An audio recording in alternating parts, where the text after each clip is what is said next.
IPL एक ऐसा tournament जिसे भारत में धर्म से कम कुछ नहीं माना जाता। एक ऐसा इवेंट जो क्रिकेट से कहीं ज्यादा इमोशंस और ड्रामे से भरा होता है। लेकिन साल 2025 में जब आईपीएल अपने पूरे रोमांच के साथ चल रहा था, तभी अचानक एक ऐसा मोड़ आया जिसने खेल को रोक दिया। भारत और पाकिस्तान के बीच बढ़ते तनाव ने सिर्फ सीमा पर सन्नाटा नहीं फैलाया, बल्कि स्टेडियमों में भी सन्नाटा खींच लाया। आईपीएल को बीच में रोकना पड़ा, खिलाड़ियों को वापस भेजना पड़ा, आयोजकों को शेड्यूल से लेकर सिक्योरिटी तक हर चीज पर दोबारा सोचना पड़ा। और अब जब टूर्नामेंट फिर से 17 मई से शुरू होने जा रहा है, तो सब कुछ वैसा नहीं है जैसा पहले था। आईपीएल 2025 अब नए नियमों, नई परिस्थितियों और नए खिलाड़ियों के साथ वापसी कर रहा है। और इस बार चर्चा का सबसे बड़ा विषय है रिप्लेसमेंट का नया नियम। अब तक आईपीएल में रिप्लेसमेंट को लेकर एक सख्त नियम था। कोई खिलाड़ी अगर बीमार हो जाए,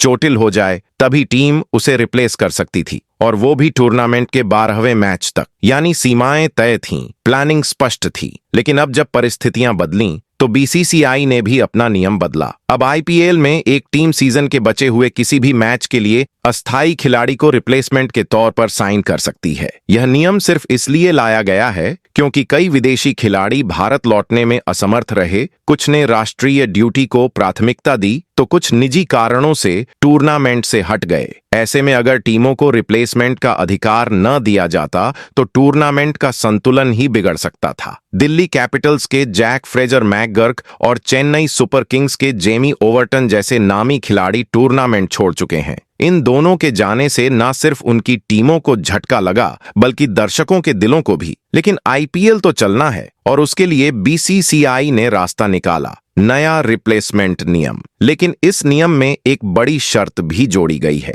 जो भी खिलाड़ी अब टीमों में अस्थायी रूप से शामिल होंगे, उन्हें अगले सीजन के लिए रिटेन नहीं किया जा सकेगा। इसका मतलब ये कि फ्रेंचाइजी उन्हें सिर्फ इस सीजन के लिए ही इस्तेमाल कर सकती है, और 2026 की नीलामी में उन्हें दोबारा पंजीकरण कराना होगा। यह नियम क्यों लाया गया? इसके पीछे एक बहुत साफ सोच है। बीसीसीआई को आशंका थी कि कुछ टीमें अस्थायी रिप्लेसमेंट के नाम पर भविष्य की प्लानिंग कर सकती हैं। सोचिए, कोई टीम किसी युवा खिलाड़ी को इस सीजन रिप्लेसमेंट के नाम पर ले ले और फिर उसे अगली नीलामी में रिटेन करके नीलामी की प्रक्रिया को छकमा दे दे। इससे न सिर्फ प्ले का सिद्धांत टूटता, बल्कि अन्य टीमों के साथ अन्याय भी होता। इसलिए बोर्ड ने स्पष्ट कर दिया कि ये अस्थायी खिलाड़ी सिर्फ इस सीजन के लिए ही रहेंगे, उन्हें रिटेन करने की इजाजत नहीं दी जाएगी। लेकिन ये पूरा नियम एक और दिलचस्प बिंदु लाता है। जो खिलाड़ी लीग के स्थगन से पहले, यानी आईपीएल के निलंबन के 48 घंटे पहले तक रिप्लेसमेंट के रूप में टीम में शामिल किए गए थे, उन्हें रिटेन किया जा सकता है। इसका कारण ये है